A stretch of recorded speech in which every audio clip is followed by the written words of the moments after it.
I actually want her to succeed in what I'm working on, um, which is being an entrepreneur in whatever interests she has.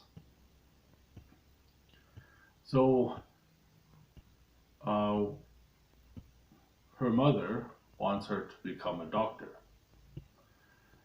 And I said to my daughter, if you want to become a doctor, why don't you just build hospitals, get managers, and things like that? So you can have 5 hospitals with 10 doctors in each hospital, or however big you make the hospital. And now, instead of helping people individually by yourself, and then with having these hospitals and having more doctors, instead of one person having the profession of being a doctor, now she has all these other doctors who are professionals as a doctor. So, with bringing people together, professionals together, they're able to help more people. And she's been able to do all that and help a lot of people by bringing uh, professionals together. And then I told her also, if you ever take a day off or go for vacation or anything like that, this way you'd be able to leave the hospital and go to the next hospital or whatever you want to be doing, or work on the next thing to help more people. It doesn't stop. The hospital doesn't stop. The helping the patients doesn't stop. The doctors don't stop seeing the patients, the people.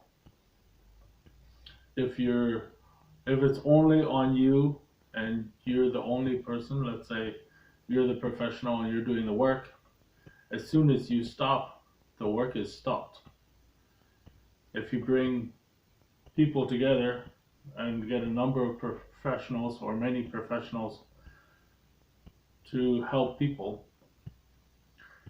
then you're able to leave, and it will still function just as good with you or without you there, because you have designed it that way.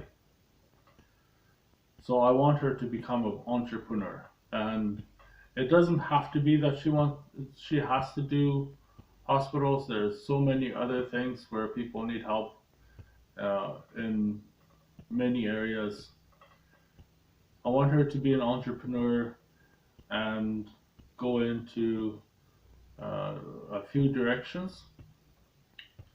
So let's say she wanted to help with the housing, uh, house people, and even if she'd have uh, a few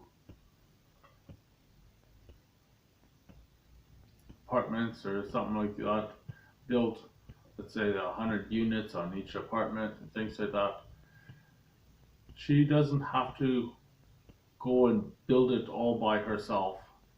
She can get um, an engineer, she can get designers, she can get construction company and different things.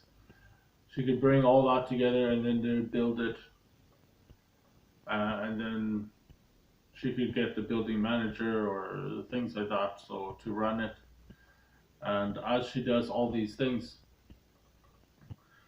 it is a huge skill to get people to come together and to work on the same thing and try to achieve the goal what you have set. So if it is in uh, even in other things, whatever it may be what she'd want to uh, achieve, then entrepreneur is the best way to go and the most successful. I know there are many who struggle, many who have not made it yet, and things like that. Uh, she's learning at an early age. She's 6 now, and she has seen me working at it. I think she's been watching me for about a year now.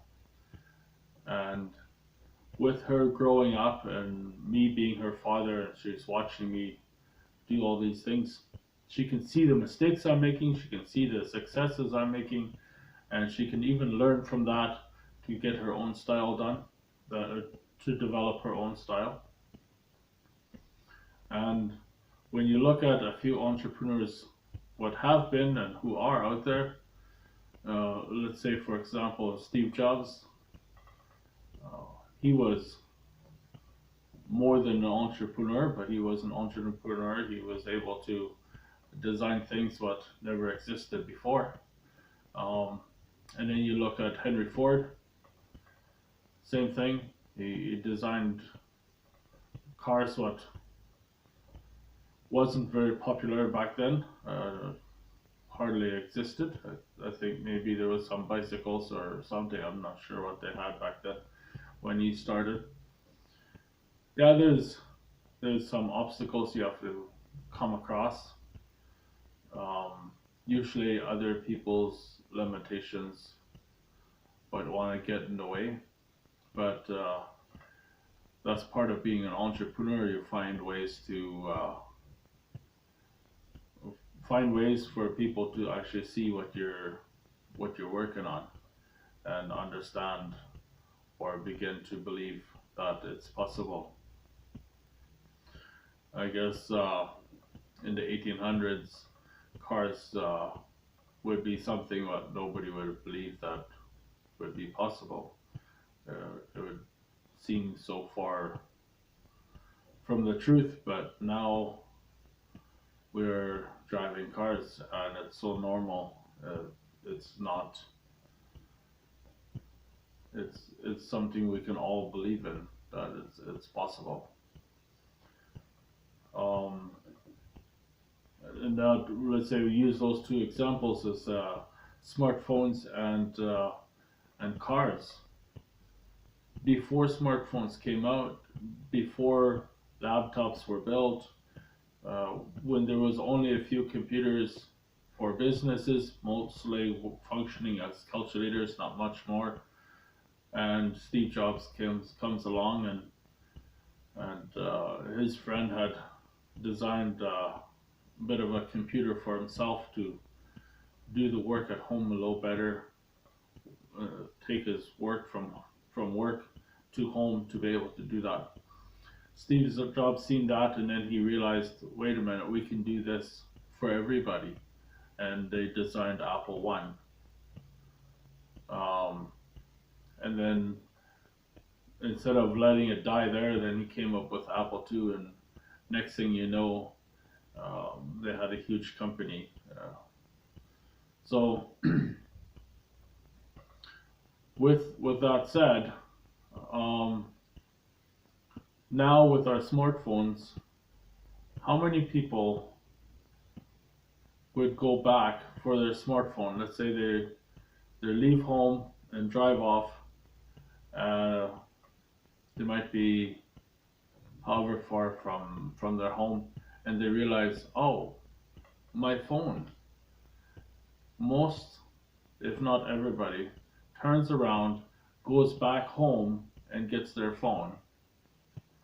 It's almost like it's part of your body now, or half of your brain or something.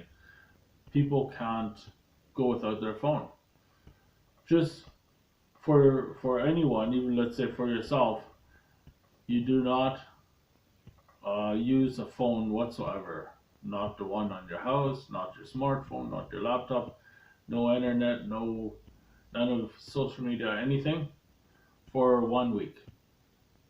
And that would be quite the experience. I think now we're very attached to all these things, and before it was designed, nobody could understand, like, what's the purpose? Why would you build it? It's impossible. You can't do it, and you face all those things. And same with a car. How many people are walking or running to get from one destination to the next? Nobody. Most of us are even overweight or out of shape. Maybe we can't even if we are slim, we don't have enough fitness to even take us a good distance or repeat it a few times a day. We all rely on cars now. And before cars existed, it didn't even make any sense. If anything, didn't use a horse. And now I think many towns or cities you can't even have a horse in the city. I'm not sure. City of Winnipeg, I do believe you still can. I don't know if you can raise it there, but I think you can ride through or something. I don't know how that works. So entrepreneur, that's what I want her to be. And these are the reasons why I want her to be that. I want I want her to know that the world's full of abundance, and I'm not imagining here or saying that uh, it's impossible and I'm trying to make it sound possible. The world is full of abundance. The only thing what keeps us from abundance is limitations. If we give ourselves and create our own limitations, or create limitations for the next person, and we're all full of limitations, that we can't do anything. Oh, it can't be done. You can't do it, and all kinds of things like that. Anything can be done. It's been shown to us with enough desire and work towards it. It can be done. Steve Jobs didn't build everything himself. He came up with a vision, and he found people and brought them together to create what he wanted. So he was a smart guy. He was able to program and different things. So he could do a lot of things. And he found that when he brought people together, he could achieve more things, even things what never has been done before. Another example is going to the moon. NASA, I don't know if they started off with that or where they started from. Uh, that's even far-fetched too, and most of us believe that we've been, or U.S. has at least been able to land a few people onto the moon already, and come back and survive and tell the story. Before flying was invented.